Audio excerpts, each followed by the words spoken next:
A little girl walked inside her room and police say he vanished without a trace. They launched a search using drones, helicopters, and hundreds of helpers. Despite their best efforts, they were unable to find any hints about her disappearance. Surprisingly, new facts have emerged about the day 3 of the lengthy search. Immediately, this case became one of the country's most sensational themes. Nobody expected such a turn of events. Athena Strand was born on May 25, 2015. Duncan is a small American town. Oklahoma's parents divorced and the father relocated to Texas, and Athena remained with her mother. Despite her father kept his distance, he maintained constant contact with her and paid her visits whenever it's possible, her mother bringing Athena to meet him when they got along well.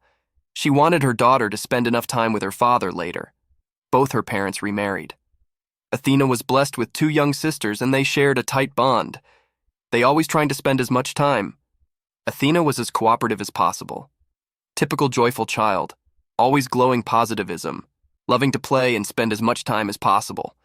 Outside in late 2022, when Athena was 7, she temporarily moved to stay with her father in Texas till the New Year holidays.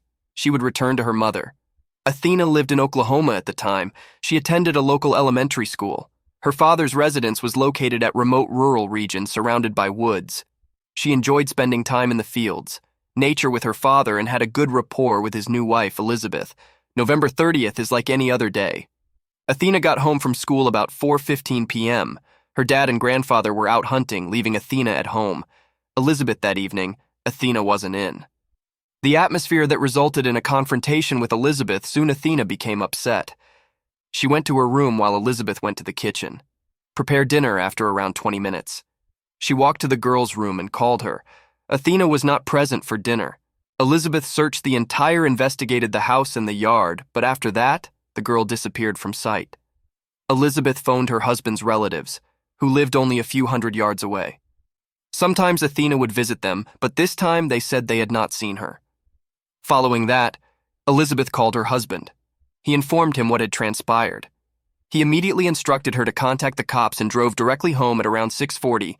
Elizabeth contacted 911. Officers arrived at her residence within 14 minutes. She explained the problem. She shared her version of what transpired, believed that Athena may have fled away. From home, due of the disagreement, however, the girl's relatives were strongly questioned this at first because Athena was only 7 years old. She had never traveled far. Second, it was already from home. Even in the evening outside, she was scared. Of the dark. Initially, the police treated Elizabeth with suspicious, mainly because she reported the youngster missing 40. Minutes later, she knew it, but listened to her explanation of how she searched the entire house and contacted relatives, decided that she was likely officers tell the truth. Immediately started searching the area. Despite the darkness, they combed the forests and fields within a radius of several kilometers from the house. According to their primary theory, they could have left the house and become lost. In the gloom, they focused all. Their endeavors to cover that area also examined the prospect of kidnapping, but discovered no evidence of that there were no traces Elizabeth was forced to enter the house. They did not hear any noises or shouts. Neither of the neighbors witnessed anything. The police seemed suspicious that evening, assisted in the search operations by the concerned residents and relatives of the girl. Athena's mother rushed to the town. As soon as she found out about her daughters following the disappearance, the search lasted until it's almost 5 a.m. However, they still couldn't identify any signs. Athena's predicament was complicated by the fact that the region surrounding the residence was somewhat inaccessible, especially during the dark hours begin at 7 a.m. The police renewed the search, involving even more officers also when news of the girl's disappearance circulated widely. The county, hundreds of volunteers joined the search efforts, some of which scoured the area on horseback and ATVs, while the police used drones and aircraft. Unfortunately, thermal cameras still hadn't discovered Athena by the end. That day, the police were concerned about her life as it was already begun of winter. Despite Texas being a southern please state, the temperature during those days, the temperature dropped to 50 degrees because the girl was wearing light garments. It has been really tough for her to endure such weather on the 3rd day. The search continued, and the police expanded, the area for kilometers around the house. They also involved their co-workers, investigating the possibilities of a criminal component of the case. Regardless of the initial absence of evidence of abduction by police, it seemed more doubtful that Athena had left the house on her own accord. While these days, They combed for several miles. They looked in every direction but could not discover. The girl had an idea that she could walk a long distance without encountering any culture appeared. Highly questionable investigators attempted to identify everyone who was around Athena's house that evening. This task was very hard because the residence was surrounded by nature and situated a dozen yards distant from the main road. Furthermore, there was not a single surveillance cameras in the region. Nevertheless, they immediately received their initial lead revealed that on the same evening, a courier service had brought an item to the girl's house. Investigators were promptly contacted. FedEx, they were advised that delivery to that address was managed by an external contractor. They reached out the organization responsible for package deliveries, which they recognized the exact van that had arrived at Athena's home that evening. For the police, each of these cars was equipped with surveillance cameras. So they promptly sought the footage from November 30th, following rewinding to the moment.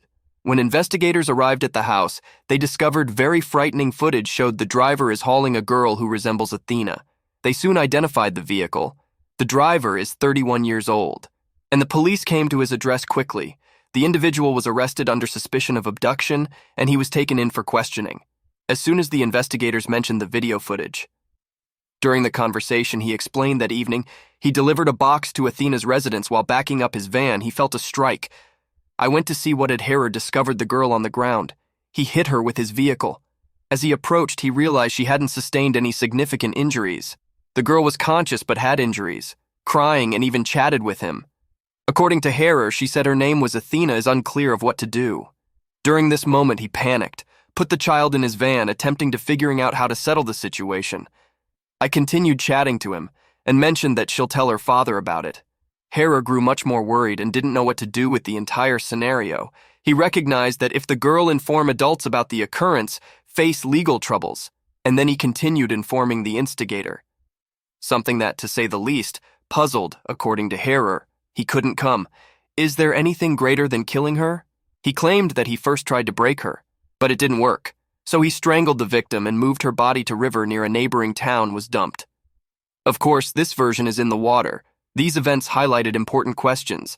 However, the suspect provide them with the precise place where he left Athena. The investigators immediately went there and certainly discovered her body received the news of the girl's murder, stunned not only her relatives, but thousands of individuals across the country. By that moment, every major media outlet people were covering the case. Appalled at such cruelty after the body, Harrer was found and charged with abduction and murder. While waiting for the medical examiner's report, detectives investigated the criminal's identify, trying to better grasp his motives. Harrer provided his version of events appeared completely implausible.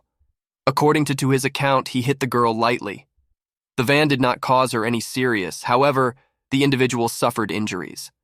Scared, he quickly decided to kill her, considering hitting a child without causing harm may only resulted in him losing his job. The police discovered something that appeared quite unusual. The man was engaged and had a child. He was born a year before these events. He delivers packages on occasion. Working as an Uber driver, Harrer was also participated in music and played in a band. Performing in different cafes in the nearby city of Fort Worth on social media, he shared several images with his child musical performance snapshots and other objects. When viewed did not represent Harrer as a real monster upon his arrest, he had no prior legal issues, and the cops could not uncover any hints that this individual was nasty. Killer in his biography, only a few months before Athena died, the man had shared photographs of spending time with his son and his grandparents. Wait for the medical examiner's report was hoped to shed light on the actual. The series of events continued for weeks. Athena's parents filed a complaint against FedEx and the contracting company, accused them of allowing Harrer to work, as desired, higher standards for employee screening, to prevent such atrocities in the future. The information that came to light made this whole story become much more tragic. Discovered that the item Harrer delivered that evening was a Christmas treat for Athena's parents had ordered a Barbie. She had long desired a doll. The medical examiner's conclusion became public. Even additional questions were raised in the case. According to the document, the victims died within 1 hour of being taken. Her body sustained damage of varied intensity and causes of mortality. The primary version held by the detectives did not stand. Believed that Harrer spotted the girl, approaching the home and decided to abduct her, sexually abuse her. but the medical experts discovered no evidence of this. The police were perplexed by this motivation, which no one believed the most obvious. The killer's account lacked after a logical explanation. Investigators hypothesized about the perpetrator originally wanted to sexually abuse the girl, but something deviated from his strategy. According to the detective's version, following the argument between Athena and her father's wife, the girl went outdoors and was in the yard. To the same moment, Harrer arrived to the residence to deliver the package and notice, according to one story, he saw opportunity to satisfy his sinful. Athena was alone near the house, is totally surrounded by trees. Harrer could be isolated from prying eyes, have either lured the girl into the van, through deception, or purposely hit place her in the vehicle. Without what happened next is uncertain. There are two major variations that appear. The most logical hearer may have planned to take the girl away from the residence, commit his intended actions, but she either started yelling or tried to escape, fearing captivity. The man killed her, then abducted her. Body to the river, according to the second version. Harrer may have engaged in some aberrant behavior towards the victim who was not directly involved. In such cases, call medical experts. Would not have discovered evidence of sexual. The detectives quickly discovered the assault. An indirect and perhaps unexpected signal that this crime may have a sexual motive. There were most persons are relatively rare. Capable of intentionally taking someone's life begins with far less terrible crimes. For several weeks, the detectives painstakingly explored her past. He communicated with his relatives and friends, acquaintances, attempting to discover any hints that the man could have been involved. Other offenses, they eventually made a breakthrough the police were able to find. Several persons claimed to have Herner's actions caused them to suffer were youngsters the police did not disclose their identities for the sake of the probe, nor did they reveal all. The details of what happened are only known that one of the victims accused of attacking her 9 years ago. Additionally, Harrer was charged with 3 additional cases of sexual assault involving minors. At the moment, it's unclear whether these cases include one child or there are 3 different victims, but every one of her victims had for years. He has been publicly discussing how he assaulted her when she was 16, she wrote about it on her social media, attempting to draw emphasis to the fact that Harrer was a dangerous criminal for some reason. The individual received no punishment for this act and was not even considered a suspect, the girl accusing him of the crime. However, after Harrer was dead, I trusted her. More attention, they revealed the truth, the nature of this person and his possible motives, that she will also encounter separate trials for these 4 instances. Aside from legal processes, there is another murder in addition to Athena's, component that on its own may not appear significant, but in the context of her crimes provide greater information. Into his actual personality following his identity became known to the public. Internet users discovered his TikTok account. There were only a few videos, with the most recent image taken a couple weeks. Prior to the murder in this video, Harrer he taped his reaction to a clip that someone caught an insect in a glass, then slowly poisoned it using a spray. Watching the bug perish, Herc's face displayed a pretty unsettling expression, as if I really enjoyed the process of slaying if the dude was truly a sadist, who gained actual pleasure from witnessing someone's death in his account. Athena's murder is called into doubt. Again, she asserted that the only he killed her out of terror. Face punished for a significantly lesser crime, but given that he had such sadistic tendencies in his account. Seems even more ludicrous. As part of the preparation for the trial, authorities announced that they will seek the death penalty. Harrer engaged a lawyer who advised he should revoke his confession, declare his innocence, yet it's unlikely to help him avoid sentence, given that the police. We also have video footage from the van. Horner's evidence concerning the exact his shame is greater depending on the position of his body.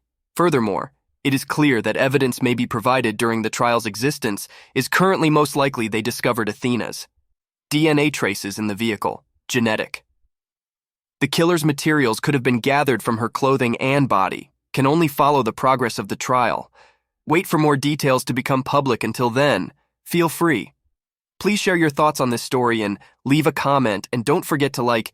If you loved the video, thank you for watching.